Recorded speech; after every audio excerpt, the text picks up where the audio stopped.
Good evening. Now, welcome to Raw Bellion Conversations. Now, if you'd like to feel better equipped to make a more holistic approach to your dog's health and happiness, then you're in exactly the right place. Now, I'm Caroline Spencer, canine behaviourist with ProDog Raw, and today, ahead of the fireworks season, and other festivities coming up towards Christmas, we have the pleasure of introducing you to Lisa Spector, the pet calming maestro, and a very well respected concert pianist. Now, Lisa is from My Zen Pet, and she first arranged music back in 2013. So she'll be talking to us about how music helps our dogs, what sort of music helps our dogs, and of course, how to introduce music to our dogs. So, without further ado, I'm going to bring the lady on herself. Hi, Carolyn. So nice to join Hi. you. Oh, well, absolutely so thrilled that you said you would be able to join us. I was a bit saddened that ProDog didn't send me out to California to interview you. So we are doing it over the internet. How marvelous is that? Right. So, yeah. So from sunny California, just I suppose my first question, Lisa, is where did it all start? Well, like most things in life, I've discovered seemingly by accident. I didn't plan to have my Juilliard degree go to the dogs and be playing music for dogs, but that's exactly what happened, and it's the best thing that's happened. So in 2003, so 20 years ago, I owned a music school in, my small town in Half Moon Bay, and at the time I always have been a huge dog lover, and at the time, I was a volunteer puppy raiser for Guide Dogs for the Blind.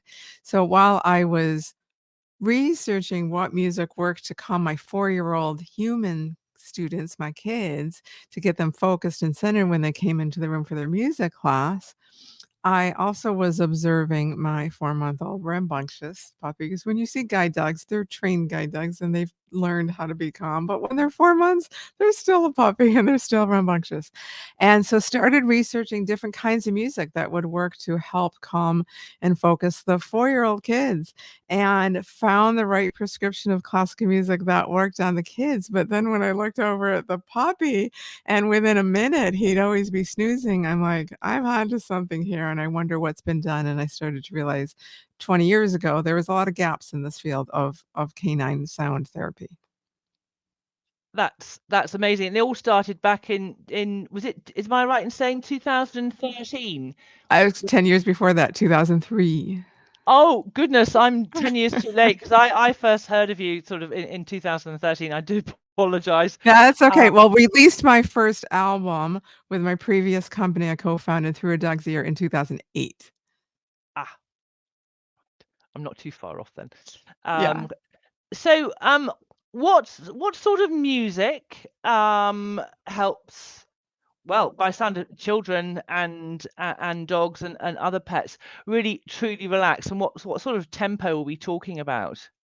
So we're talking about, well, in when I talk about, experimenting with different what I call prescriptions of music, I it didn't surprise me at all that classical music calmed dogs. I've had dogs my entire life. I've played piano almost my entire life. They've gravitated to the piano, and it's been there. Even a dog, my childhood dog growing up, was deaf the last 2 years of her life, and she still would lay by the piano when I played, the vibrations of it. So it was not surprising to find a research study done in 2001 by Deborah Wells, an Irish behaviorist, testing a variety of music: rap, heavy metal, control group with no music. I think TV might have been one of them, and classical. And it wasn't surprising at all to find that classical calmed the dogs in the shelter environment. However, classical music is an enormously broad term. I've been studying classical music since I was 7, and it could be solo piano, it could be high frequency violin, it could be a 120-piece orchestra, it could have been written 300 years ago, it could have been written yesterday. I mean, it just has an enormously broad term, and it's not all the same. So, my goal is to educate my audience the pet parents and educating that not all classical music is the same. So it's a great step if you put on your classical music station or classical music app. When you're leaving, that's the first step. But I can guarantee you that they're going to be playing music at times that will charge your nervous system. And Oh, way back, yeah. I mean, there's yeah. 1812 Overture, and there's Mahler symphonies, and there's Berlioz Symphony Fantastique. It's very different than hearing solo piano played slow, steady, no huge volume increases. Do you ever notice when you're listening to a classical music in the car, like a Beethoven symphony, and you're trying to have a conversation, you're constantly adjusting the volume because that's the nature of classical music. I take that out of my recordings for dogs. So it's all a soft, gentle volume that there's no drastic changes in this auditory environment for the dogs. Yeah, no, absolutely. Because I'm listening to some classical music. Sometimes you get the cymbals clashing, and it completely sort of sends you into a bit of a spin. Where listening to your music, I can't. I actually I don't listen to it while I'm driving because it sends me into a bit of a trance. So it's sort of yeah, needs a label on it because it works beautifully. I've used it for many years on dogs and doing my consultations and suggest that people use your music also. But because it gets me in the right place, it gets my clients in the right place while we're just setting the scene. And it can be totally background, like, you don't even barely notice it, and that's what I did with the kids when they were when I had four-year-old kids of, like, they didn't notice it was playing, but they just would soothe and be quiet in no time at all, and that's what turned me on to this, and it's so easy, right? It's just such an easy solution to anxiety and distress and to getting dogs focused and all the and it's I like to say now the music that I create is really designed for both ends of the leash. Because it is, as we know, particularly, world events now and the pandemic we went through, and, it's very stressful and dogs pick up on our stress. And Mm. it's so important. It's great if you have skills to calm and what I call zen out your dog, but you need those for yourself too. Oh gosh, absolutely. Because if we're not in the right place, then no one around us is either. Humans or animals, is it? So yeah, to to get us to the right emotional state is really important to help our animals. So you mentioned some scientific studies. And that your music is used, I believe, also in many shelters in America and coming more worldwide as well. But what sort of studies, what tempo of what studies that have come up with that are working best in these shelters?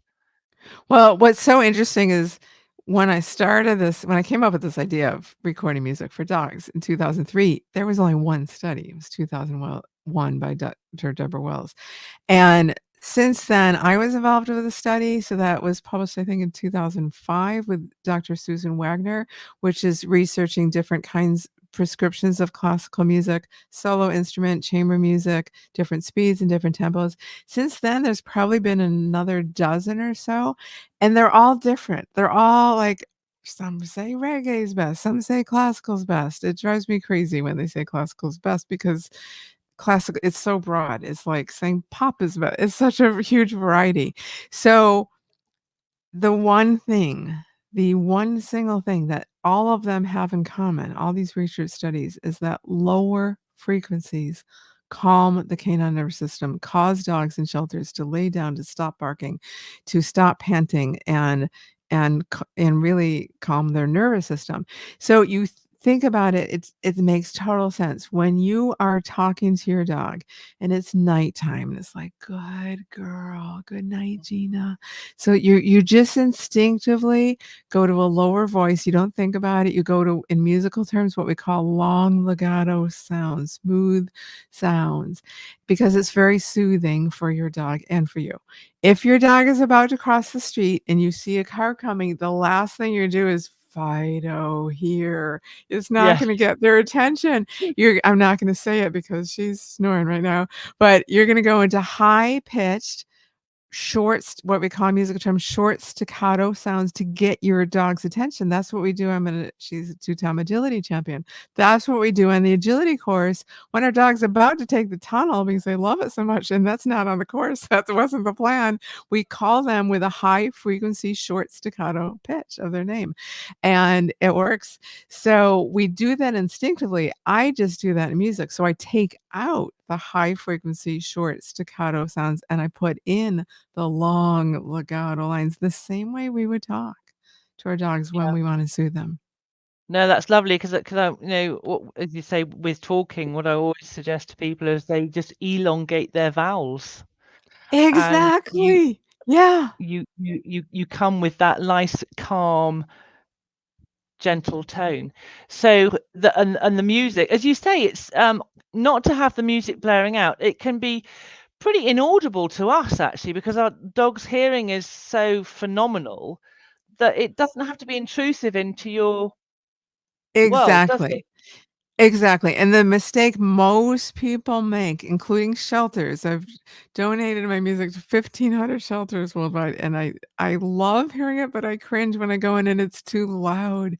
It's not about masking sounds. You can't mask sounds. You can't mask fireworks with this music. That's not how it works. It's about calming the canine nervous system. So you don't need a loud volume. And I always advise people, like if you're playing the music for you're leaving to go to work and you're playing the music, what volume would you, if you were home alone listening all day, what volume would be soothing for you? And then take it down a notch because dogs hear better. They hear their hertz range is twice as far as us. And also they can go, if they have their full hearing, they can go a lot lower in their frequency and sometimes higher. So they may hear construction noise, farther away. Cats actually hear twice the hertz range as dogs.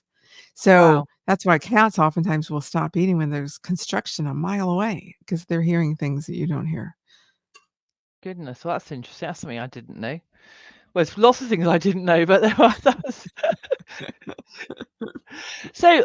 Would you say that certain dogs have a preference to certain tunes, sounds, or is the music that you produce it's at the right frequency, the right depth, and all the rest of it to actually just hit everybody's nervous systems in a nice, calming way? Right. I have a multi-layer answer for that. So the most important thing that we do is we observe our dogs. So when you play music for your dogs, do they go towards the source of the sound? Do they try and leave the room? If they do, allow them to do that. Do they how do they respond to it? So I've met very few dogs and unfortunately, none were my own. I've met very few dogs, and one in specific I remember that had a particular recognition of a particular song and multi particular songs. Yeah, this is so long ago, maybe 25, 30 years ago. I was playing a concert, playing an orchestral concert, the Grieg Piano Concerto, and I was told this Dalmatian who was uh how in the canine household, the family I was staying with, that just loved the Grieg Piano Concerto I was playing. It starts high frequency with big loud chords going descending down the keyboard. And sure enough, this dog, every time I played these opening chords, no matter where he was in the house, he'd come howling. Looking back now that I know more because it was high frequency, I think it might have bothered his ears. I don't know. But every time I played it, and then when I played Bach or Mozart, he'd leave the room. So and but that was the exception. I've observed probably thousands of dogs now around this.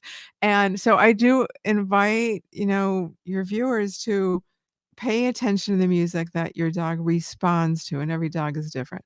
But I observe them enough to know that this is like a breath of fresh air. This is like when you put on my music, it is like they're saying thank you. 'Cause they're dealing with not only our music choices, they don't get to choose unless you have a very skilled border collie who might change the playlist, They don't get to choose the music that they're hearing. So, when you play not only music, but when they're just in our human environment, they are hearing electronic beeps, they are hearing Bluetooth humming there. If you have fluorescent lights, they're hearing that humming in addition to the motorcycle outside and the construction and the beeps, and the Instant Pot tells you when the thing is done, and the dishwasher tells you when the dryer dishes are dry, like all these things. So I Yeah, feel like I observe them, and when I observe them hearing my music, it is like, thank you. And please, please, please don't have two sources of sound at the same time. I see that in households too, where it's the TV's on in one room and the dogs, there's music in the other, might be my music, and then the teenagers listening to the heavy metal. And dogs, we love them because they love to be near us, and they will put themselves in a cacophony of sound just to be near us, because that is always their right. highest priority. So when I have music, like I love my Zumba playlist, and it picks up my energy at 4 in the afternoon, but I play it a little slightly too loud for her. So it's when she's outside or she's in another room, I don't, or I allow her to leave the room. So I'm like the sound police a little bit with dogs. Lovely. So, yeah, of course, we're coming up to fireworks here in week or two, and so if a dog is frightened of various noises or what have you, in fireworks or whatever noise we're talking about, um, how would you suggest best to introduce your music? Because introducing it in the middle of a firework display is probably not the best time.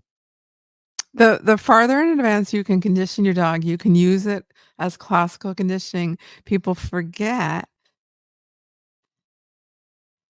it's invisible, but you can use it just like anything else. It could be a reward, it could be like a toy, it could be, you want to build an association that it means a good thing. So when you start playing a Doggone Calm, my current music, play it at a time you're with your dog. I would suggest a nightly ritual because it is soothing for people. So play it at nighttime and have some cuddle time together. Even a few minutes will help. But veterinarians prescribe it as a prescription. Play this at whatever time every night and listen together. And you're conditioning your dog that, oh, this music comes on and it means everything's good with the world. My person's with me. Or it could mean, oh, it means go to my dog bed. This is so soothing. My dogs have always known that when I play the piano, that means all's good. I'm going to my dog bed. It's time to chill. Lovely. Perfect. Um, and something else you touched on a short while ago was the fact that our houses are full of noises, whether it's Bluetooth, lights, televisions, even when the television's off, you got the fridge on and other things plugged in. Um, how important is it for us to try and clear the house of these gadgets as much as possible? Extremely. We can't control all of it, but I really like to empower pet parents to dog parents to really take control of what you can. So what I invite you to do is to take a sound survey. Sit in the middle of your house, and you can be on the sofa with your dog cuddling, and just take a notepad and write down all the sounds you hear. Any humming, any buzzing, any outdoor sounds, any indoor sounds, and then put a check mark next to the ones that you can turn off. If you have newer appliances, thank goodness they make newer appliances now that oftentimes that you can set it so this warning sound doesn't beep when the thing is done. You can my phone is on silent 24/7. It doesn't ping, unless it's an absolute emergency, because I don't want her to be I don't it alerts my nervous system, and I don't want her to be, like, always on alert of, "Do I need to protect?" Dogs are always trying to orient the sound. "Is it safe? Do I need to protect us?" They're always trying to orient. So the more you can control that environment, you can't control all of it, but there is you'd be surprised by how much you can either delete sounds or diminish them. And as a trainer, that you might have a client who says, "My dog is so afraid of the basement." Well, what happened in the basement? One time, only one time, the clothes were dry, and he was walking right in front of the dryer when the buzz went off, and that's in the basement, and all of a sudden, Fido won't go down to the basement anymore. It's not the basement, it's the sound it created down there. Yeah, yeah, absolutely. And no, we forget so readily how in touch with the now that our animals are, because we're thinking so much of what happened, 5 minutes ago and what's going to happen in the future, that they are so much in the present moment and everything affects them so much more deeply. Because our heads are all over the place most of the time. Well, mine is anyway. Yeah, no, that's our life today. Exactly. Dogs are masters. I do this in a guided meditation about your dog is a master at living in the present moment, and they're here to teach us that. So how do we learn from them? That's a whole nother interview.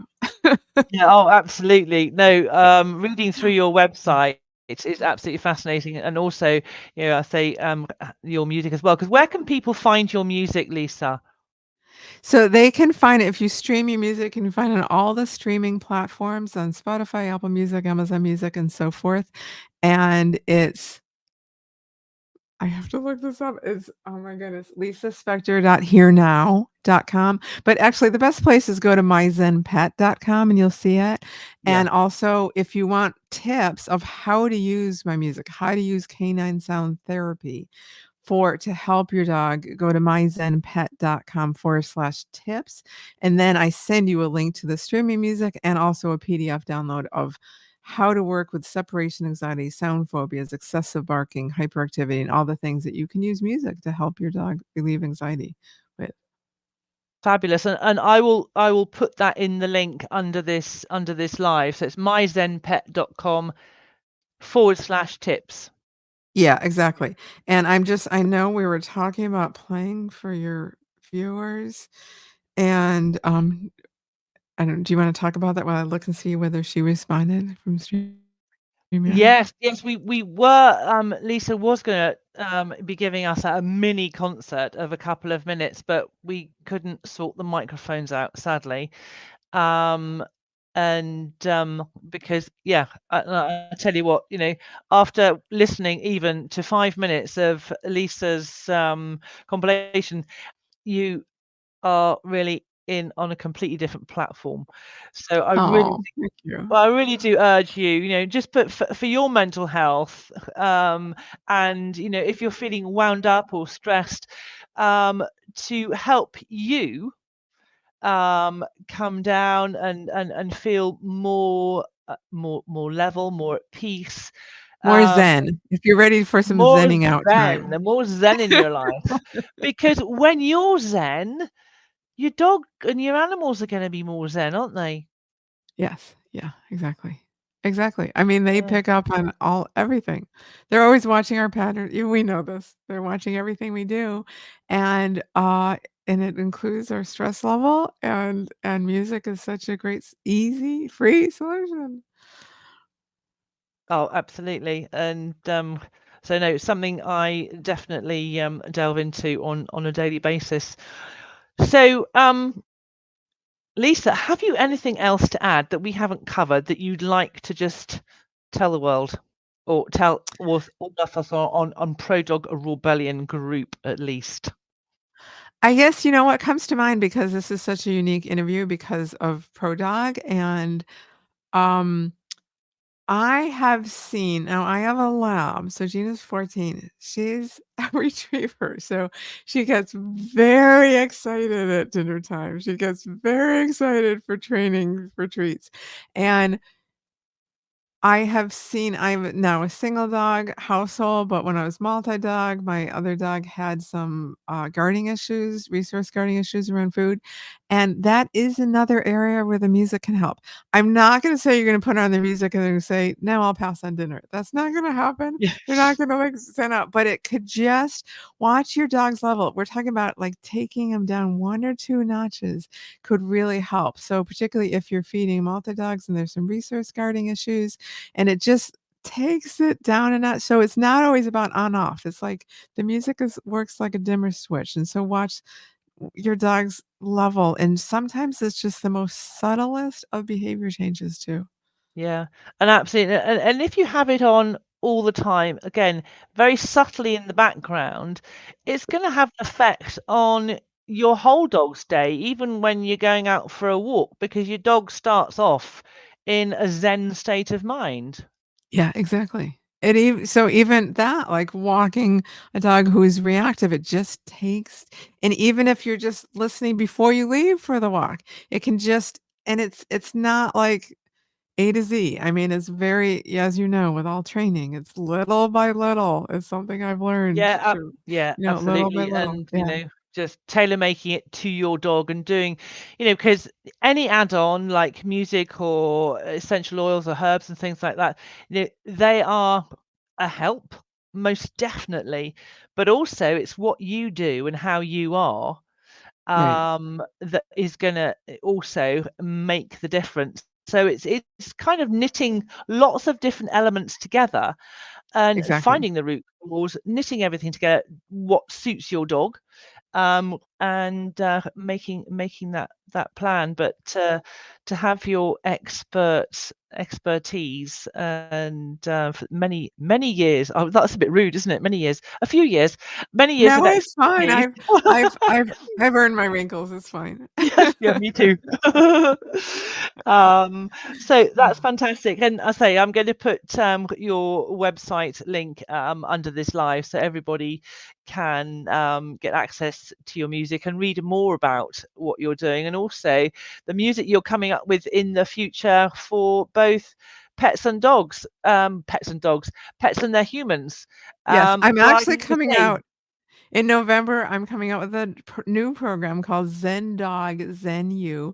It's an online program where you learn all these steps to take, not only to implement the music for your dog, but also for you. And it takes you through some guided meditations, and it's a beautiful online portal. And so I'm coming out with that in November. So join my email list now, and you'll know when we introduce that. Looking very much forward to that indeed. But anyway, Lisa, thank you so much for taking your time out to speak to us in darkest, deepest England, where the rain is pouring down cats and dogs, and you've got the most sparkly sunshine in California. I know where I'd rather be at the moment. um, but no, lovely for you to join us. Absolutely thrilled to bits, and to listen to all that you've done and what and you're doing and continue to do is an absolute fascination and Oh, will help. I know it helps many dogs, and not just dogs, cats, and all sorts of animals as well, yeah, including human yeah. animals. So, My um, pleasure and my honor. Thank you so much. no, very grateful indeed. So, thank you guys for listening and joining us. Of course, you'll be able to watch this back later if you've missed it or you'd like to listen again.